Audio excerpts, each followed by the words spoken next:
법을 청해 듣도록 하겠습니다. 합장 인사를 하시겠습니다.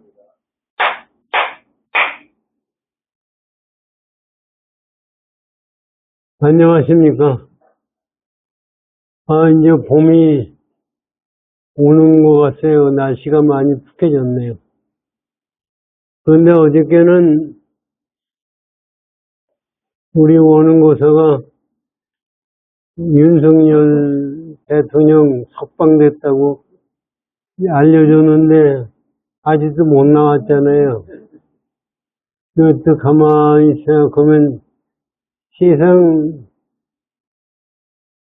지가 이렇게 요새 와서 별 생각을 다 하는데 깨달은 사람은 세상을 어떻게 보나 그거를 한번 생각을 해봤어요. 여러분들 깨달은 사람은 어떻게 보겠어요, 세상? 깨달은 사람은 제가 이건 제 망상에 의해서 얘기하는 거예요. 지난주에 우리 법행고사가 지가 양자역학 설명한 것이 잘못된 걸 가지고 얘기를 하시는데 사실 양자역학도 저도 몰라요. 모르는데 얘기하는 건데 근데 실제적으로 양자역학이라는 것이 얘기한 걸 가만히 보면은 이 세상은 속도 아니면 위치거든요. 모든 게 위치와 속도가 있는 건데 양자역학에서 보면은 속도를 알려고 그러면은 속도만 알지 위치를 몰라요. 또 위치를 알려고 그러면 속도를 모른다. 그래서 그걸 가지고 생각하면 불교에서 쌍차 쌍조라고 그러거든요. 상대적인 거를 막고 우리 상대적인 개념을 없애버리고 쌍조, 우리가 이 세상을 보는 건 항상 상대적으로 보거든요. 상대적으로 보지 않고 상대적으로 보지 않고 양쪽을 볼 수 있는 것이 깨달음이다 하고 승 교수님 원문에 나오거든요. 그걸 가지고 이제 생각을 해보면 뭐냐 이게. 우리가 세상을 보는데 우리가 보는 건 관점에서는 항상 좋고 나쁘고에 거기에 집착을 해가지고 보고 있어요. 나한테 이로우냐 해로우냐 이런 집착을 가지고 보고 있기 때문에 그래서 사실 집착을 떠난 그 근본 자리를 모르는 거거든요. 지금 사실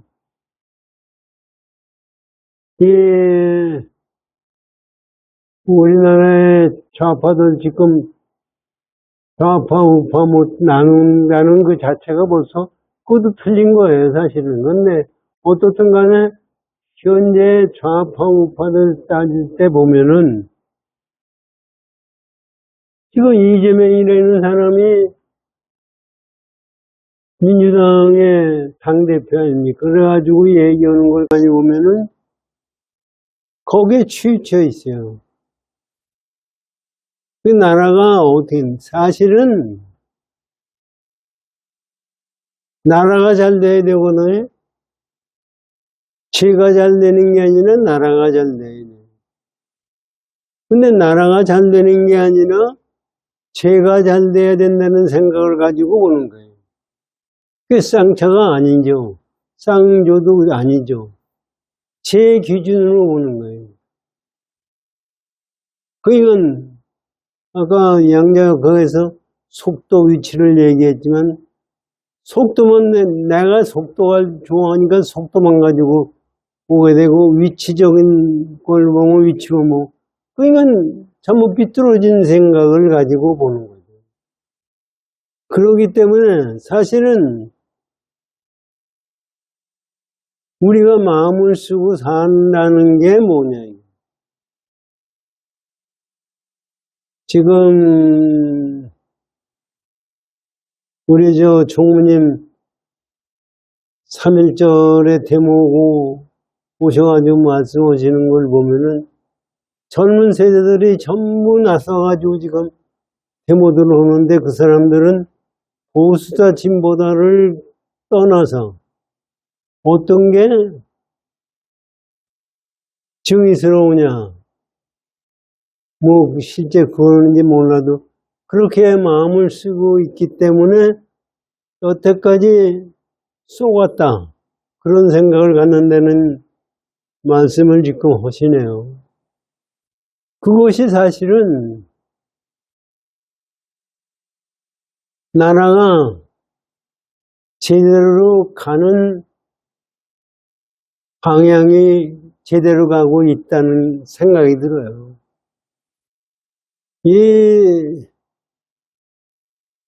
나라 운 전체도 개인적인 것도 저는 가만히 보면은 운이 있어요.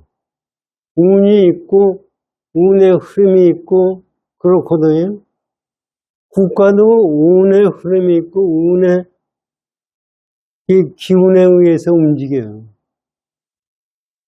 그런데 그걸 움직이는 그 자체가 움직이지 않는 것은 세상에 하나도 없어요. 그런데 우리들은 움직이는 기운을 우리가 모르는 게 뭐냐 하면은 내 마음에 맞는 게 좋고 나한테 틀리는 거는 싫다는 생각을 가지고 운의 기름을 보기 때문에 잘못 보고 있다고요.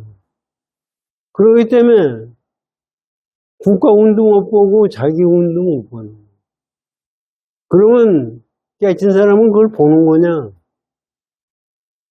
본다면 그것은 틀린다고요. 본다면은 만약에 깨친 사람이 상대적인 개념을 가지고 본다고 그러면은 그 본다는 것 자체가 벌써 상대에 떨어진 자리예요. 그렇기 때문에 깨친 사람은 그냥 뭐라고 얘기할 수가 없죠. 거기는 얘기할 수가 없는 게 없는데 우리가 굳이 얘기한다면은 흐름에 따른다. 사실 실제적으로 제가 늘상 말씀드리지만은 우리나라가 공산국가가 안 된 게 어디서 그렇게 된 거냐. 역사적으로 제가 모르고 지리적으로도 모르고 그러는데 러시아하고 소련하고 중국 경계선에 있는 작은 나라들은 전부 공산국가가 됐어요. 전부 망했어요.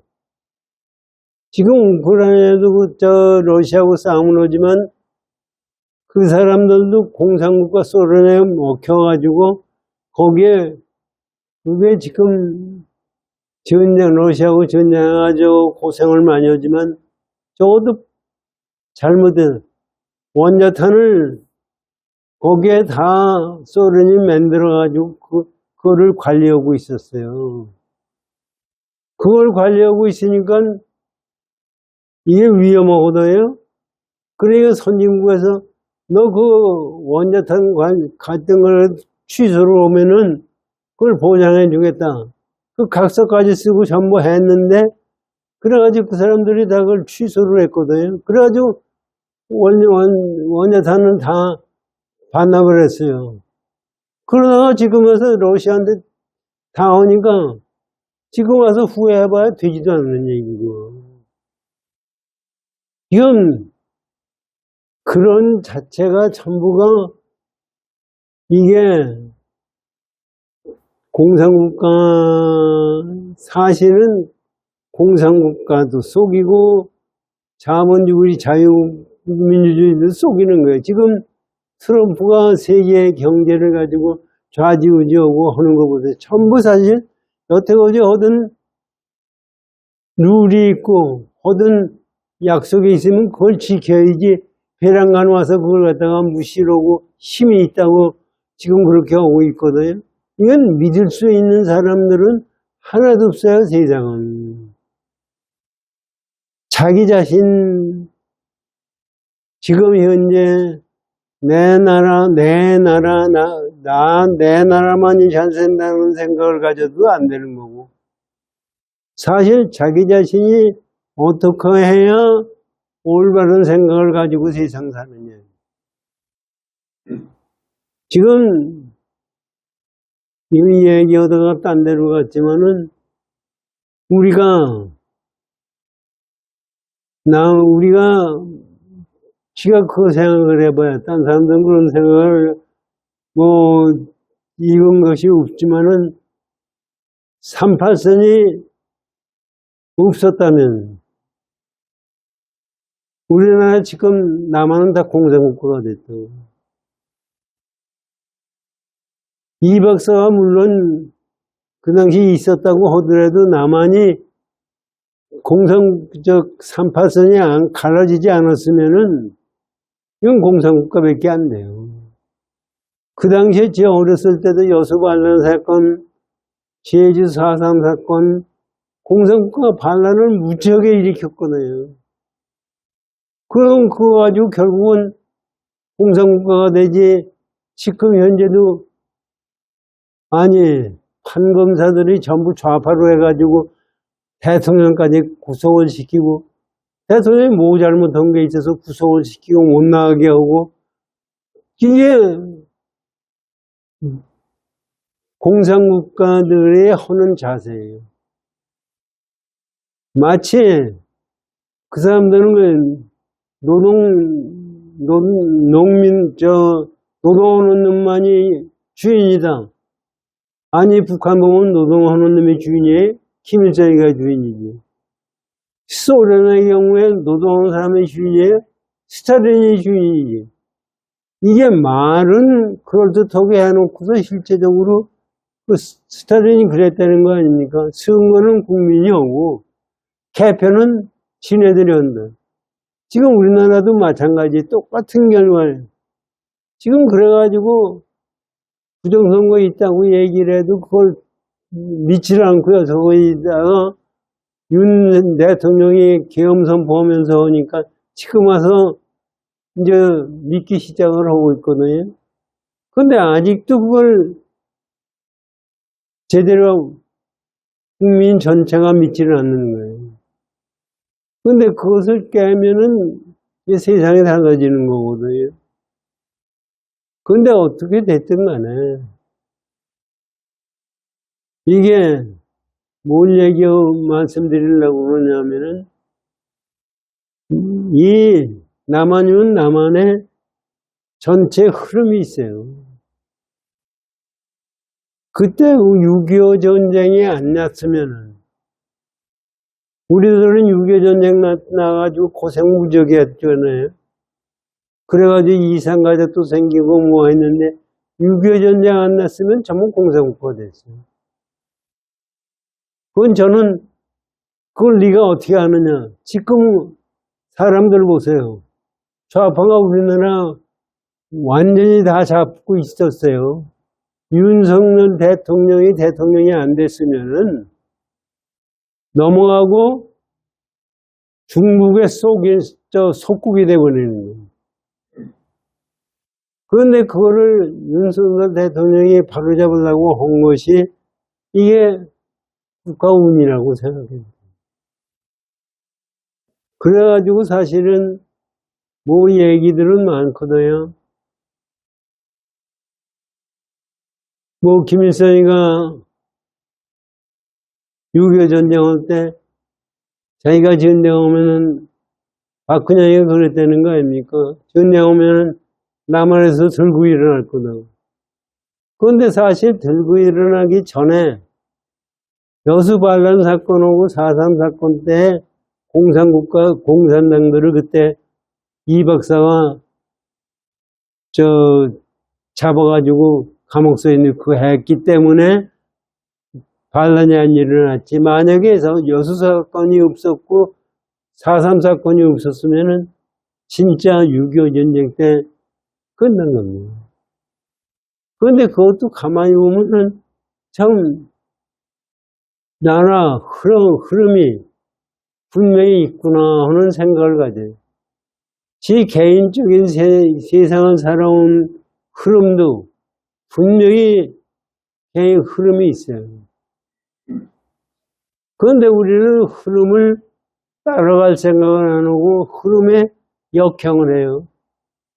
저한테 좋으면 좋고 저한테 나쁘면 나쁜 걸로 한 건데 국가의 운도 그렇다고요.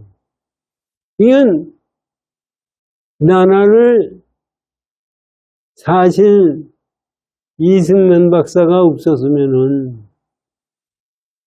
우리나라하고 미국하고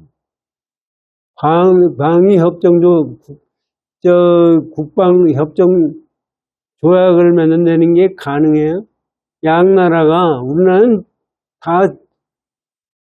아프리카보다도 못 살고 전체 국민소득이 $100도 안 됐어요. 그런데 그 나라하고 미국하고 협상을 하는데 전쟁하면 미국의 전쟁은 우리나라 가서 지원하고 우리나라가 전쟁하면 미국에서 전쟁. 그래서 미군이 우리한테 지금 주둔하고 있거든요. 그렇게 만든 것도 이 박사예요. 이 박사가 그렇게 만든 것도 이 박사 혼자의 힘 가지고 된 게 아니라 6.25 전쟁 난 여러 가지 문제 그래가지고 그 엮어서 그게 해서 우리나라가 지금까지 경제 부흥을 하고 제대로 살고 있는 겁니다. 그거를 보면은 참 묘하다는 생각밖에 나지를 않아요. 그러면 세상을 우리가 어떻게 이 묘한 세상을 어떻게 살아야 하느냐. 이게 사는 방법이 뭐냐 하는 것을 육조당경의 육조해능대사가 다 말씀해 주시고 있어요.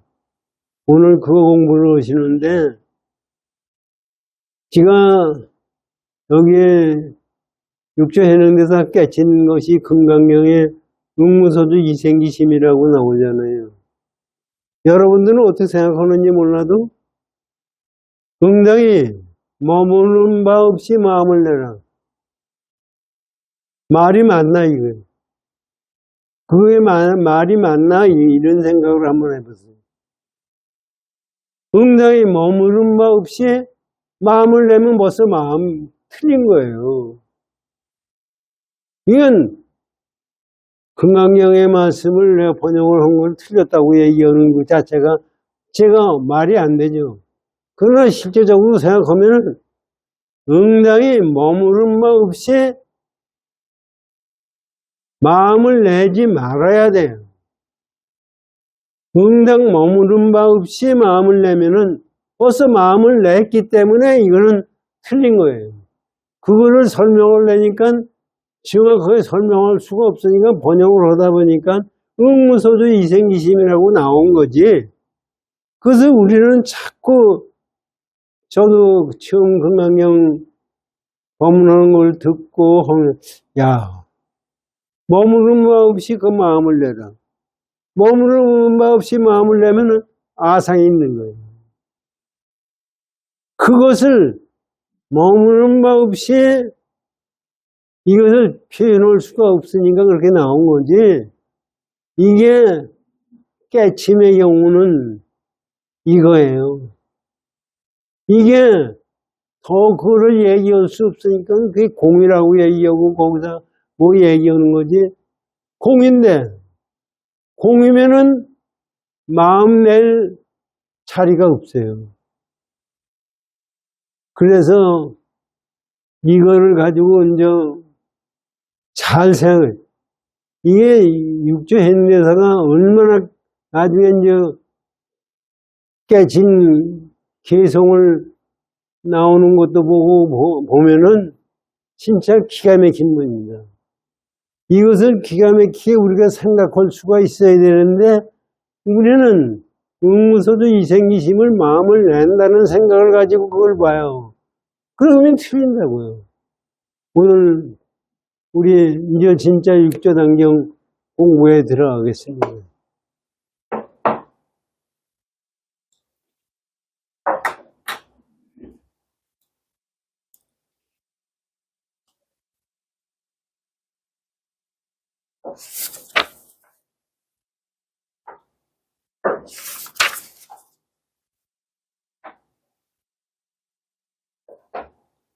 (64쪽을) 열어주십시오.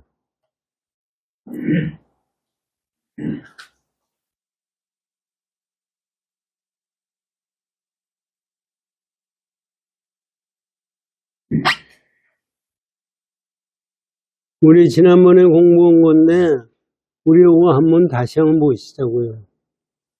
64쪽에 손님이 외는 경이 무슨 경입니다. 여기서 응무소주 이생기시라는 말씀을 듣고 이 양반이 깨달았어요. 그래가지고 그 경을 읽는 사람한테 물어보는 거예요. 손이 대답하였다. 금강경이요.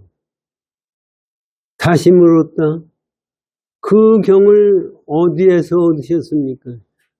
이게 응무소주 이생기심이에요.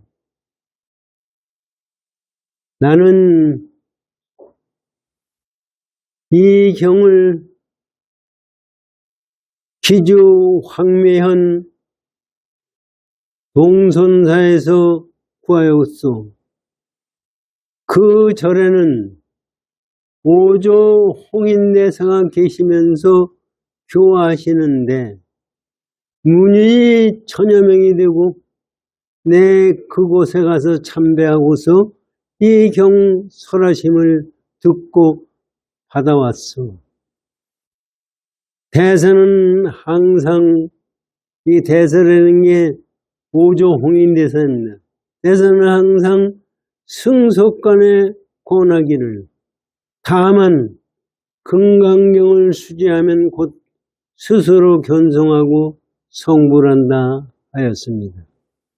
여기서 금강경을 수지하면 곧 스스로 견성하고 성불한다는 얘기가 그 금강경을 가지고 읽는다는 게 아니라 금강경을 마음 그 자체를 공뜰을 깨닫는다는 얘기예요.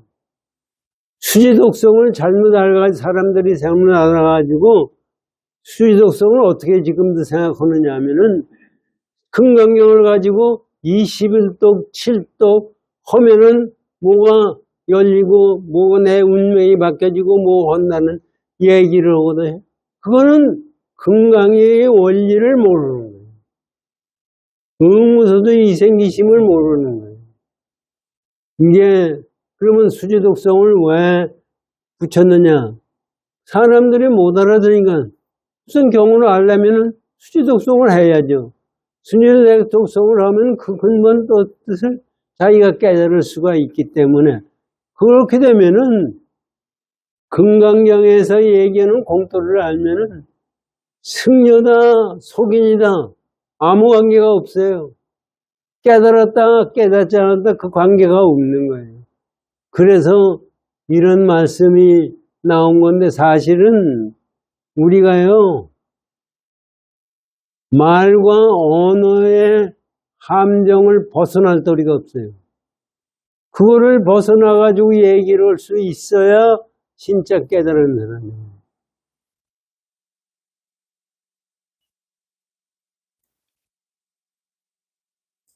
내가 이 말을 듣고 나니 나와 손은 숙세의 인연이 있는 듯 했다.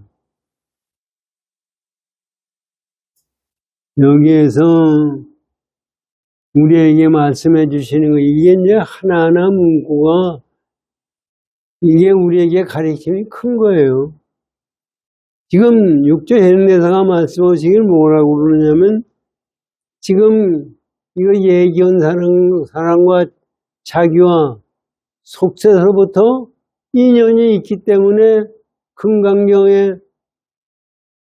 법문을 경을 읽는 것을 듣게 했고, 그리고 그 오종 홍인도사의 얘기를 했고, 그걸 가르침을 얘기했다는 얘기거든요. 이게 속세의 인연이 있는 것 같다. 이 얘기는요. 이 얘기는 그냥 겉으로 보면 그렇죠. 이 세상에 나와 인연 없이 이루어진 것은 하나도 없다는 얘기입니다.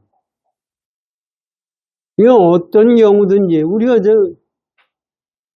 응무서도 이생 우리 금강경 읽어보면 그거 못 들은 사람 하나도 없어요. 아무리 이야기 들어봐야 깨치지도 못해요. 무슨 얘기인지 몰라요. 육조 해능대사는 그때까지 금강경이 뭔지도 모르고 글자도 모르는 사람이 그걸 깨치세요. 이건 그것이 인연법이 문제가 아니라 그거를 받아들이는 마음이 중요해요. 아까 제가 이 시작할 때 깨친 사람은 이 국가 운의 흐름 이런 걸 본다고 그랬는데 그렇게 볼 수가 있어야 되는 거지 거기에다가 자기를 갖다 붙이는 거예요. 내가 잘 되는 거냐, 내가 뭐 오래 사는 거냐, 어디를 가야 되는 거냐 이런 개념을 가지고 세상을 보기 때문에 잘못되는 거예요. 그래서 사실 스님들이라는 사람들이 앉아서 남의 사주 관상을 봐줘요. 그 사람들은 또 얘기는 걔대로 얘기가 일리가 있어요. 뭐 국가 운에 대해서도 얘기를 하고 앞으로 어떻게 될 거라고 얘기를 해요. 여러분 생각해보기 어때요? 그게 맞는 것 같지? 맞지가 않는 거예요. 왜? 그것을 객관화시킬 때는 흐름을 객관화시킬 때는 벌써 틀린 거예요. 벌써 자기 잘났다는 생각을 갖는 거예요. 내가 남의 운명을 안다는 생각은 내가 알고 있다. 이거는 벌써 잘났다는 생각을 가지고 있고 남의 운명을 절대로 정확하게 맞출 수가 없어요. 그것이 전부 인연법이라는데 인연법이라는 것이 뭐냐? 우리가 그거를 어떻게 받아들이고 세상을 사느냐. 지금 사실 지금 윤석열이 감옥소에서 언제 나오느냐. 지금 얘기들은 많이 나와요. 검찰청에 법원에서는 그게 낸 법의 조문 자체도 알 수가 없는 건데 거기서는 지금 윤석열이 구속시킨 거는 말이 안 된다 이렇게 나온 건데 그것을 검찰에서 결정해라.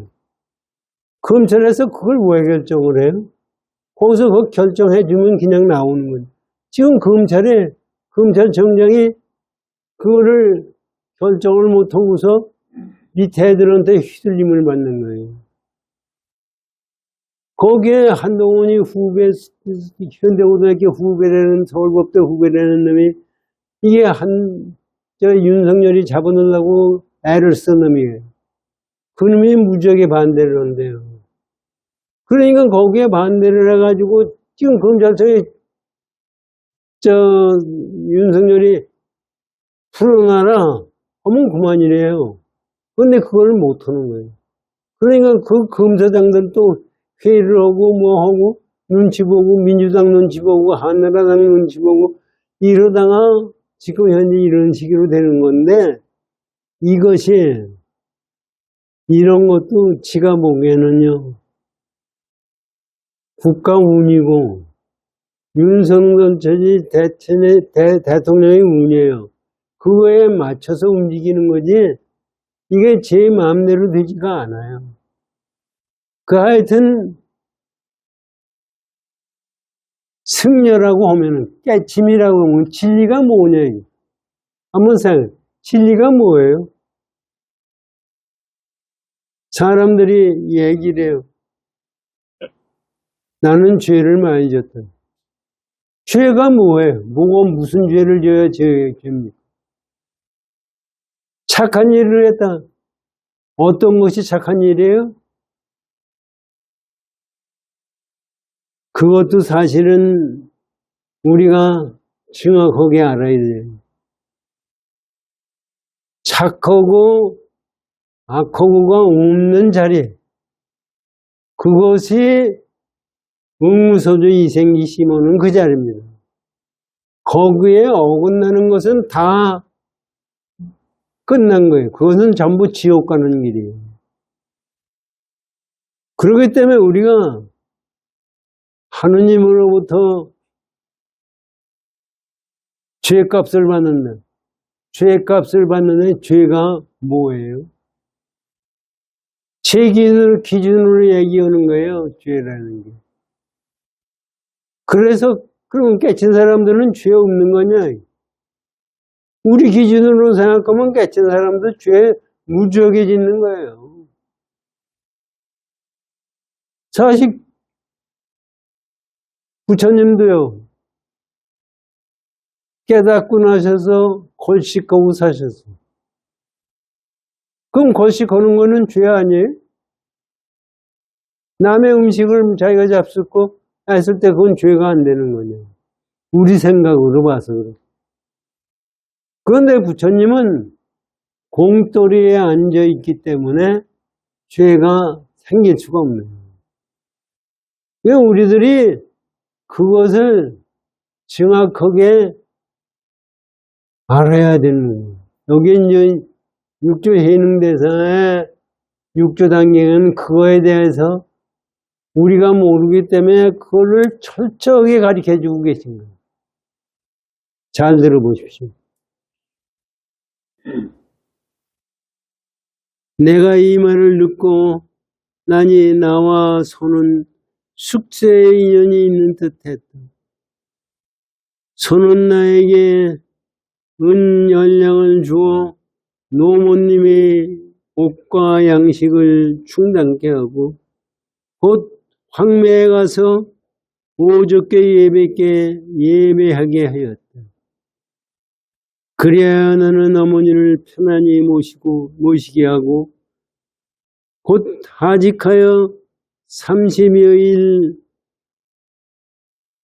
채 못 되어서 황매에 다다랐다. 이게 여기까지도 이게 육조 해능대사가 오조 홍인대사를 만나러 가는 경우를 말씀드리는 건데, 이것도 사실은 생각을 하면요, 불가사의한 거예요. 불가사의한 게 뭐가 불가사의예요? 육조 해능대사가 세상에 나온다는 그 자체가 불가사의하고, 그 양반이 나무꾼에다가 한 일자무식인 사람이 금강경 응무소조 이생기심을 듣고 깨친 것도 불가사의하고, 그것을 가지고 오조 홍인대사를 만나러 간 것도 불가사의한 거예요. 그게 이루어진 거를 가만히 보세요. 어떻게 이루어질 수 있느냐? 어떻게 그 무식한 사람이 오조 홍인대사를 만나러 갈 수가 있느냐? 그래가지고 이제 여러 가지 얘기가 들었는데, 그거 자체가 그냥 이루어지는 게 아니라 인연법칙에 의해서 이루어지는 거고, 그게 우리가 모르는 어떤 흐름이에요. 그렇지 않으면 그걸 알 수가 없어요. 그래서 그런 식으로 한번 잘 듣고 생각하고 들어보십시오.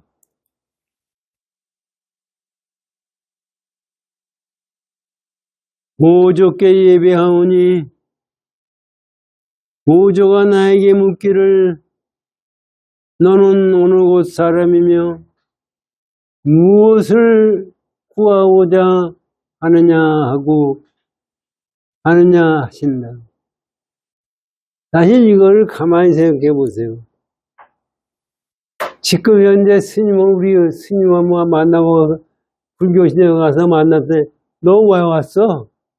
이렇게 맞는 스님이 있어요? 너 뭐 때문에 불교 믿으려고 그래?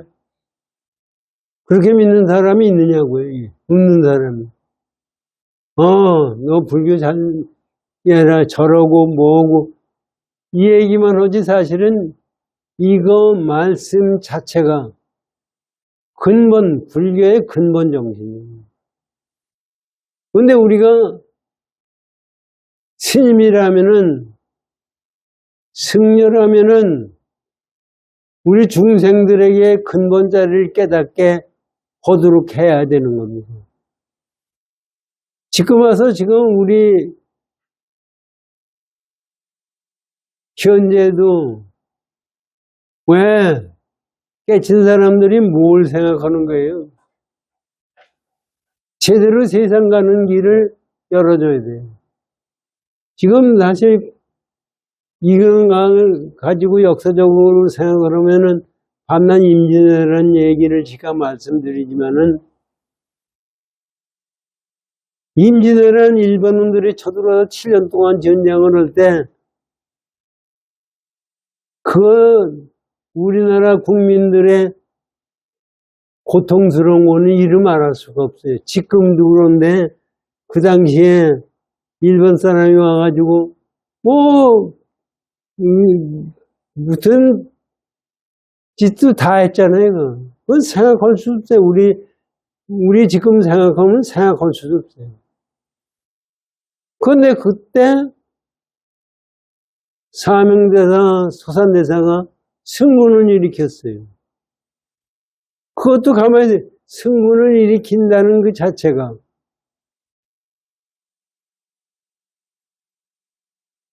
이게 우리 개인적인 생각을 가지고 오면은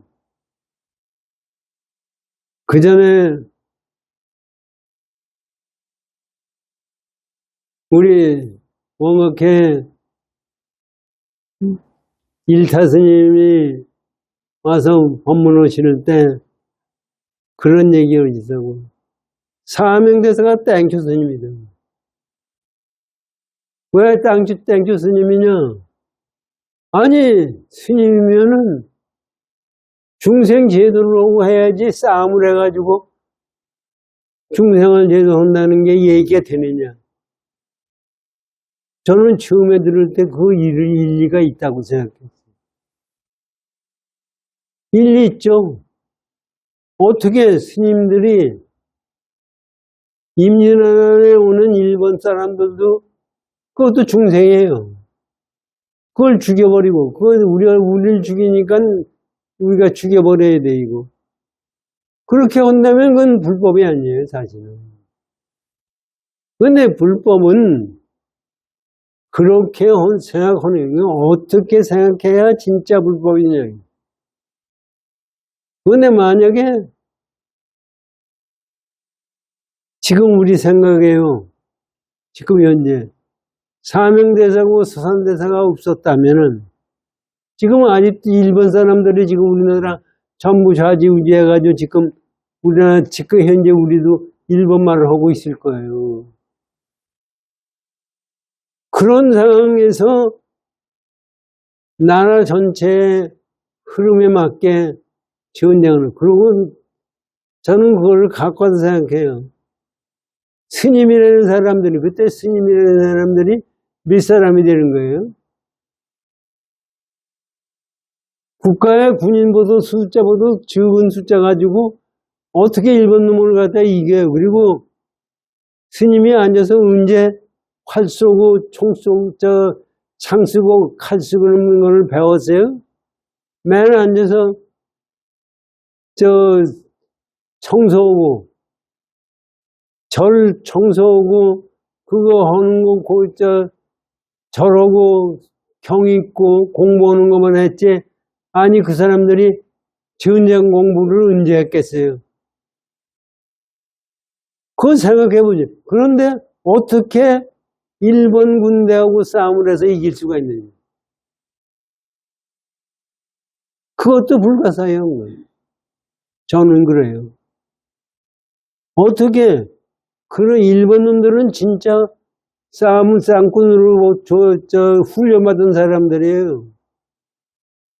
그게 평생, 싸움할 때 평생 함락한 걸 우리가 다시 회복할 때도 승군들이 이겨서 됐어요. 그거 어떻게 가능한 거예요? 그냥, 그거를 가지고 이제 승군이 신통 변화를 시켰다 이런 얘기예요. 이 사명대사가 무슨 신통 변화를 일으키고 뭐 했다는 건 얘기를 많이 듣거든요. 그래서 우리 청년님한테도 그 얘기도 많이 듣고 그런 얘기가 있잖아요. 사명대사가 일본에 사절단으로 갔을 때 일본 놈들이 병풍을 다 쳐놓고서 그 사명대사 그거를 다 지나왔대요. 지나와서 사명대사한테 그 병풍에 있는 글을 다 아느냐? 아느냐? 사명대사 다 안다. 그거 왜라? 그러니까 그 많은 병풍에 있는 글씨를 다 외더래요. 다 외면서 하나가 빠졌더래요. 왜 빠졌느냐? 가봐라. 병풍에 붙어 있어요. 그래서 사명대사가 잊지를 못했으니까 빠진 거죠.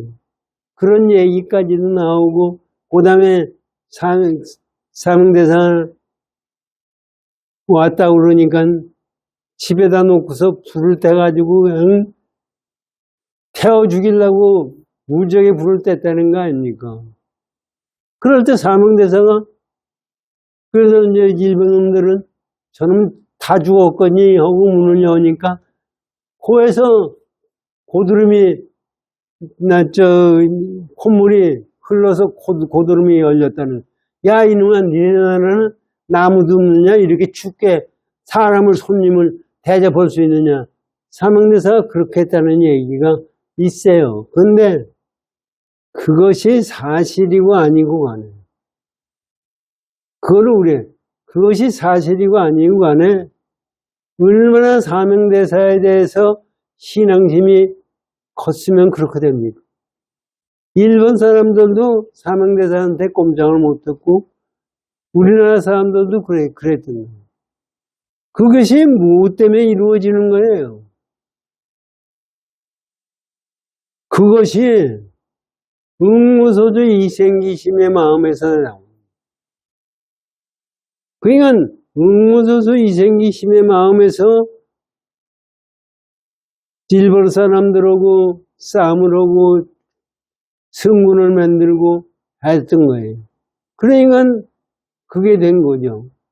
그리고 저 자신이 가만히 생각하면 내가 지금 존재하는 것은 그 당시에 스님들이 죽었고 싸움을 했기 때문에 내가 지금 존재한다는 생각을 가지면은 그 양반들의 고마움은 이루 말할 수가 없습니다.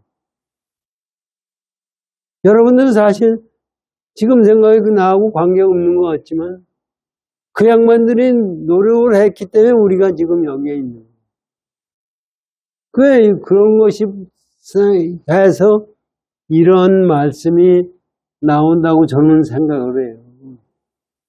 그러고 다시 보세요. 그래, 너 여기 왜 왔어? 5조 홍인대사가 지금 6조 해능대사한테 지금 묻는 거예요. 너 뭐 때문에 왔어? 이런 얘기. 지금 가서 절에 가서 절을 하면 너 뭐 때문에 왔어? 하고 묻는 사람이 있어요? 없죠. 내가 대답하였다.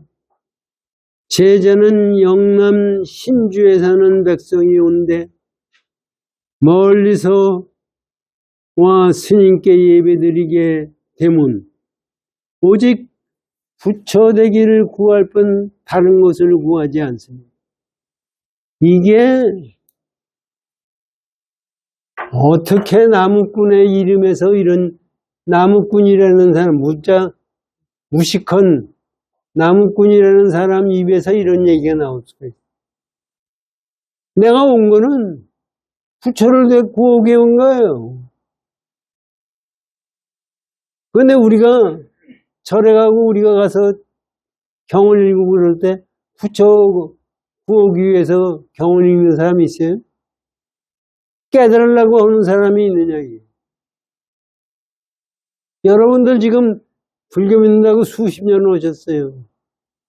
근데 실제적으로 여러분들이 아침에 일어나서 움직이고 경을 읽고 부처님을 절할 때 깨치기 위해서 하는 거냐, 이게. 스님들도 그거를 깨치기 위해서 하느냐? 이거는 육조 해능대사는 일생 자체가 돌아온 것이 전부 깨치기 위해서 살아왔고 지금 행동도 그거다는 얘기를 말씀하십니다. 우리도 그래야 깨칠 수 있는 거지 그렇지 않고는 깨칠 수가 없어요. 그렇게 얘기를 했어요. 오조께서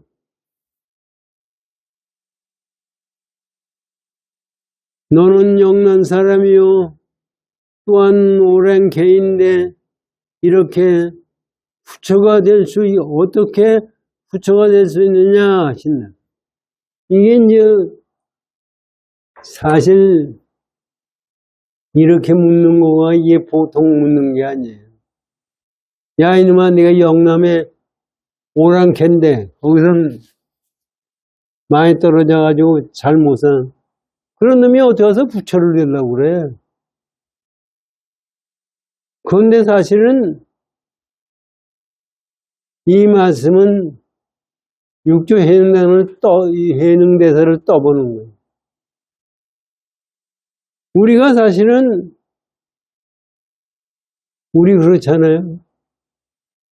승천 스님은 깨친 분이고 나는 깨치지 않는 사람이니까 저 양반은 알고 나는 모른다고 생각해요. 우리는 공부 많이 한 스님, 설법 잘하는 스님, 그 사람들은 잘한다고 생각하고 나는 거기까지 가려면 아직 멀었어. 그런 생각을 가지고 불교를 믿으려고 그러면은 안 된다는 얘기예요. 지금 오랑캐가 되든 오랑캐가 아니든 무식한 사람이든 나무꾼이든 잘하는 사람이든 그 관계없이 이거는 깨침의 경지에 갈 수 있는 길이 있다는 얘기입니다. 그냥 그거를 가리키기 위해서 오종인대사가 이런 말씀을 하신 거예요. 그랬더니 육조 해능대사 말씀 들어보십시오. 내가 대답하기를 사람에게는 비록 남북이 있다 하지만 불성에는 본래 남북이 없사오며 오랑캐의 몸과 화상의 몸이 같지 않지만 불성은 무슨 차별이 있사오니 오리까 하였다. 이게 육조 해능대사의 경지예요. 이런 경지가 우리가 돼야 되는 겁니다. 우리는 사실은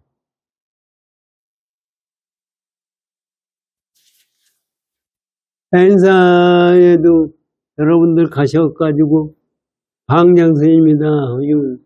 아주 높은 분이에요.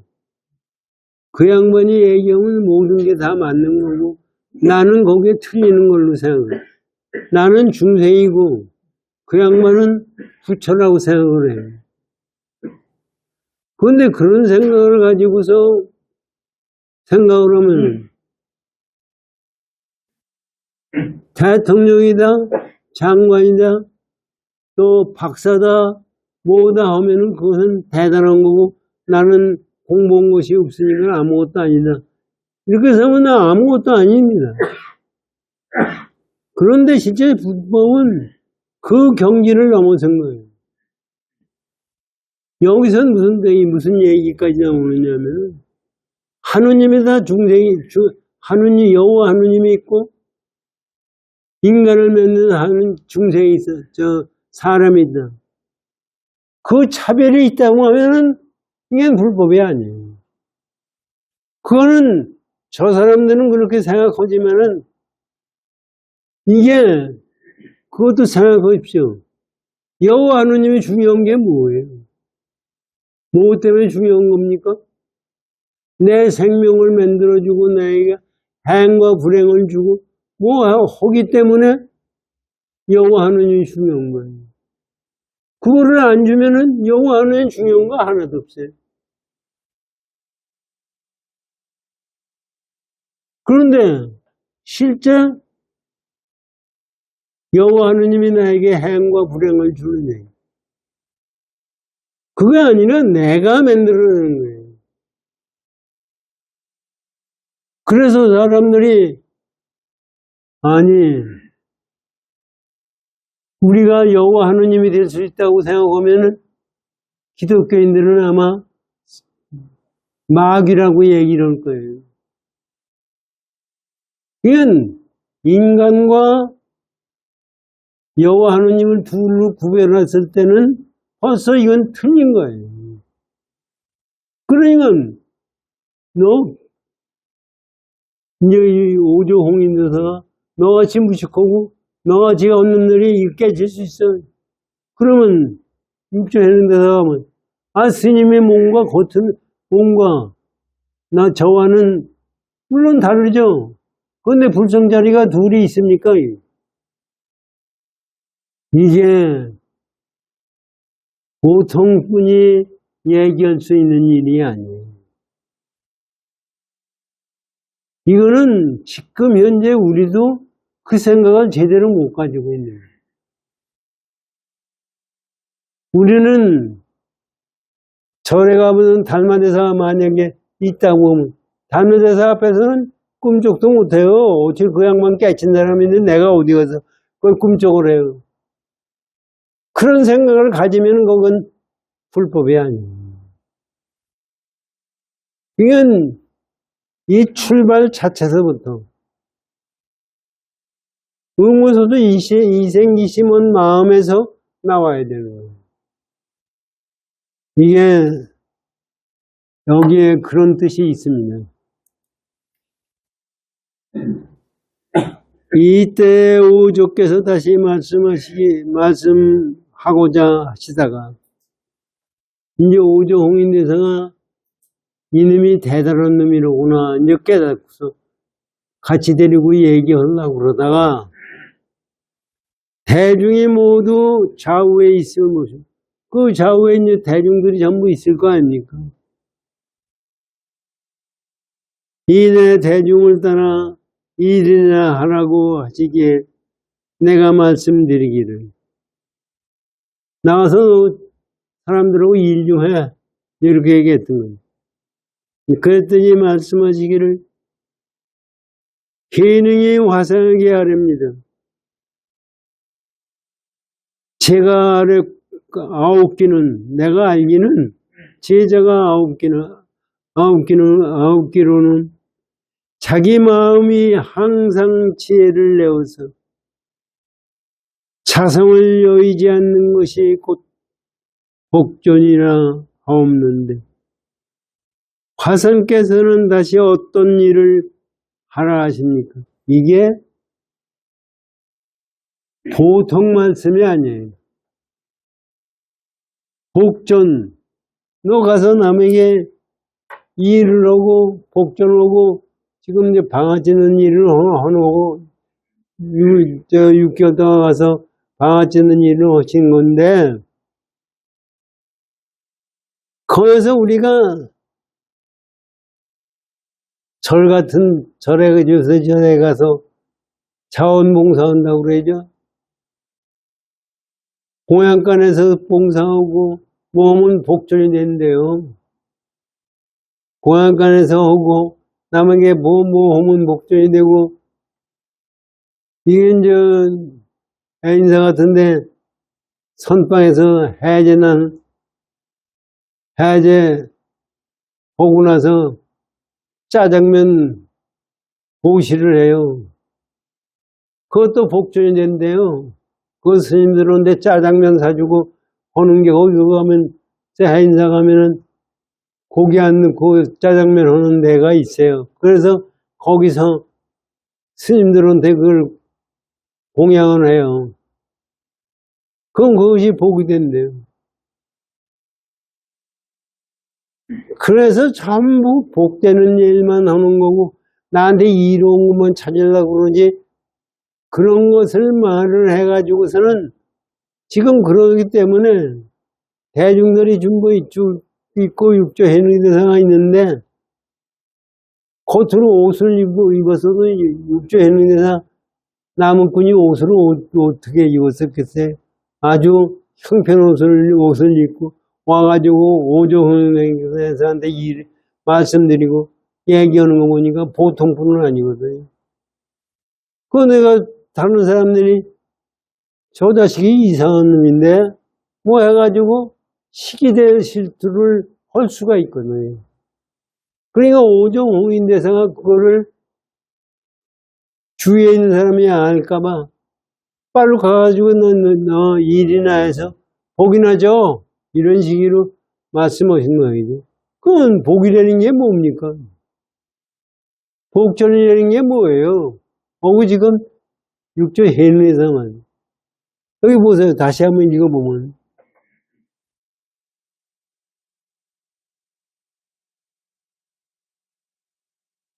자기 마음이 항상 지혜를 내서.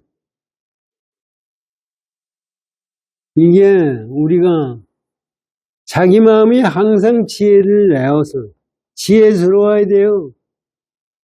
자성을 여의지 않는 것이, 자성을 여의지 않는 것이 곧 복전이나 하옵는데, 화성께서는 다시 어떤 일을 하라 하십니까? 요거를 보세요.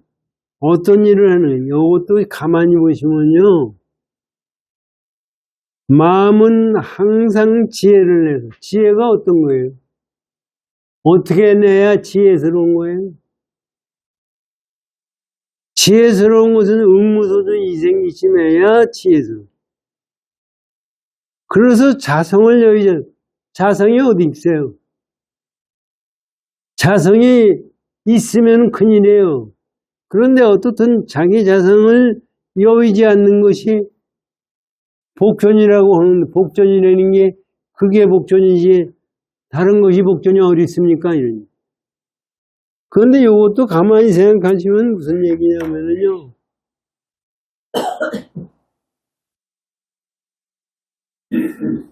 지혜스러워가지고 자기 자성을 여의지 않고 그래서 하는 것이 복전이라는 것은 내 마음에 낼 복전이 없다는 얘기입니다. 그러니까 마음을 우리가 내는 게, 마음을 우리가 내고 세상 사는 게 어떻게 하는 것이 마음을 내고 세상 사는 거냐. 의무소주의 생기심 한다는 것이 어떤 것이 의무소주의 생기심 하는 거냐. 이것을 설명한 거예요. 이것을 설명하는 거예요. 그것이 복전이지, 그거 말고 복전이 있어요. 복전이 어떤 거예요? 복만이 받는 게 복전인데, 복전이 어떤 게 복전이에요? 그것은 우리가 생각해 복이라고 생각하는 그 자체가 복이 아닙니다. 지금 제가 지난주에 제가 며칠 전이죠. 제 친구들 모임에 갔었어요. 그런데 우리 친구 하나 착실한 놈이 있어요. 장로인데, 기독교 장로인데, 거기서 우리들한테 얘기를 하더라고요.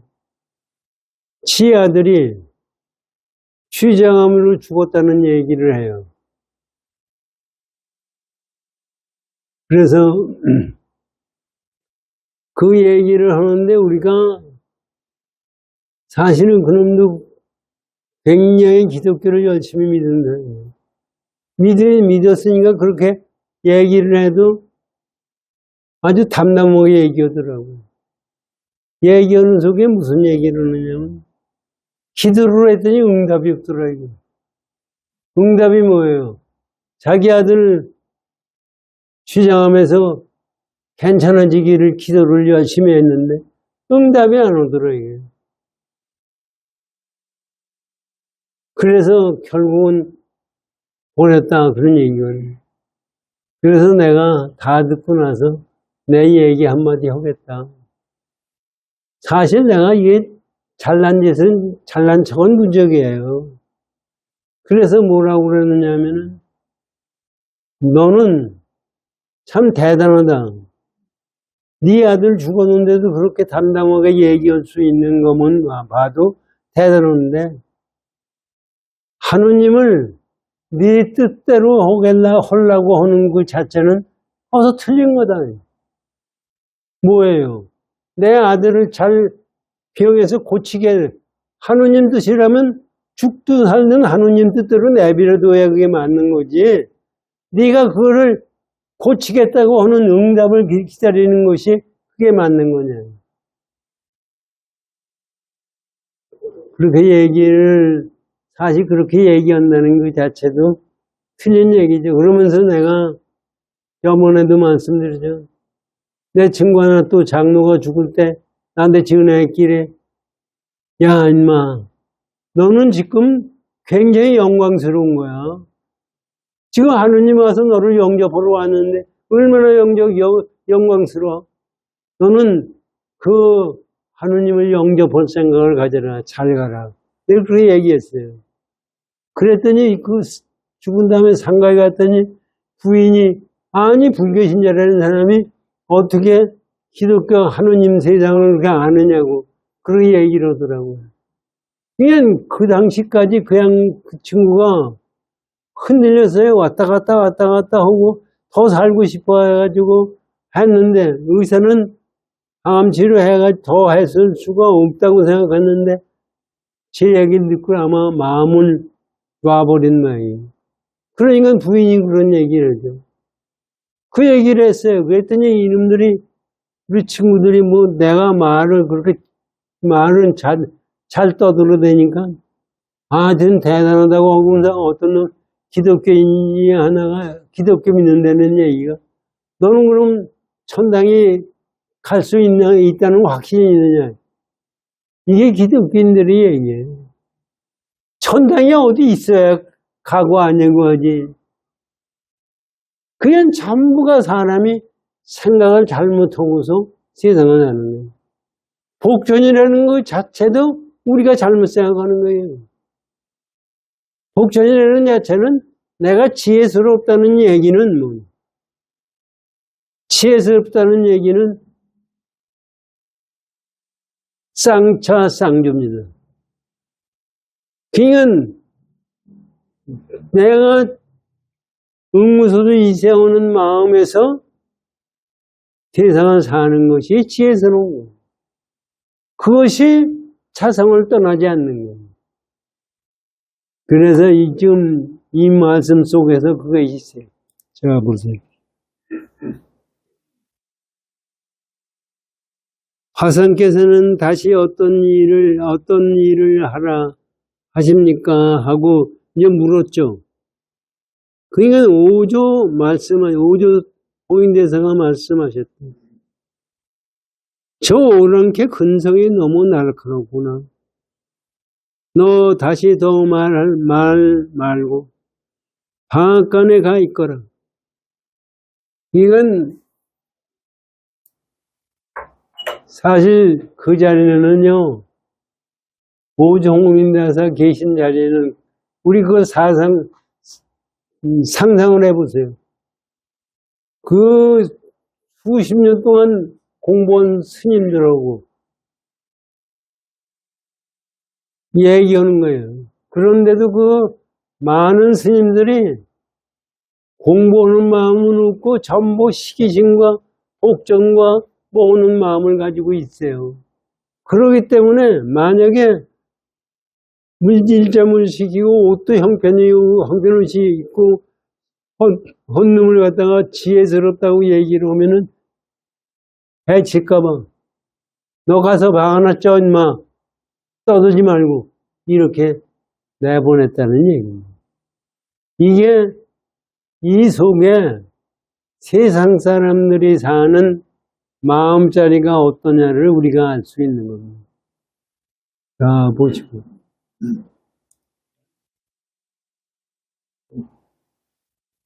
시간 다 됐죠? 네네. 마치셔야 될 것 같습니다.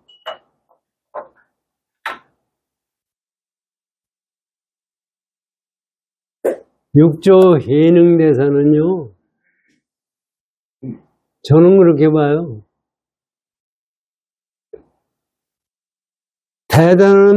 대단하다는 말을 갖다 붙일 수가 없는 분이에요. 그래서 승 교수님도 돈왕번 육조 해능대사를 육조당경을 돈왕에서 나온 육조당경을 그렇게 중요시 여겼고 그거를 가지고 법문하시고 그러셨어요. 근데 사실은 사람들이 그거의 근본 공부를 제대로 알지 못하고 있는 거예요. 사실 원편증 제가 보기에는 그것도 맞아요. 뭐가 맞느냐 하면은 정심사에서 원흥 스님이 육조당경 법문하신다고 그래서 제가 갔었어요. 우리 회원들 갔었는지 난 모르겠는데 육조당경 돈왕본이었던 것 같은데 읽고서 끝나요. 자기 해설서를 안 붙여요. 그것이 그 양반의 법문이에요. 근데 사실 생각하면은 지가 그걸 많이 비평도 했지만은 어떤 생각에는 그것이 맞는다 이거예요. 알지도 못하는 건 나 같은 알지도 못하는 놈이 그걸 그냥 촉을 잡고 얘기라고 하는 것이 과연 맞는 거냐. 그냥 그대로 읽고 그러고 그건 네가 알아서 생각해라. 그런데 그렇게 생각하면 그럴듯한데 가만히 생각하면 그러면 육조당경이라는 글씨는 뭐냐 이게. 그것도 말이에요. 인간의 말이에요. 그러면 육조당경에 있는 말씀은 괜찮고 내가 그거를 해설하는 말은 틀렸다. 이거는 아니라고 저는 생각을 해요. 우리가 알아야 되는 것은 부처님의 근본 정신이 뭐냐를 알아야 돼요. 그것을 모르고 세상을 살기 때문에 우리가 고통에서 헤매는 겁니다. 이거를 얼마 있다 우리 죽어요. 이제 저야 뭐 얼마 있다 죽을려니 뻔한 건데 죽고 그건 죽는 거고 사는 거고 뭐가 다른 거냐. 양자의 경우를 보면은 죽는 게 뭐냐고 생각할 때 죽는 것만 비우는 거예요. 사는 게 뭐냐고 생각할 때 사는 것만 비는 거예요. 속도가 뭐냐면 속도만 비고 위치가 있느냐 하고 위치를 위치만 보듯이 인간에게도 사는 게 죽는 게 뭐냐고 생각하면 죽는 것만 있지 사는 게 없어요. 그런데 실제 우리 중생들의 우리의 상은 상과 사가 둘이 아니에요. 그것을 우리가 깊이 깨달을 필요가 있다고 생각해요. 우리가 육조당경을 열심히 공부를 해서 깨치지 못한다 하더라도 그거를 내가 깊이 생각할 때 그게 깨침의 길이 열린다고 생각을 해요. 열심히 정진하십시오.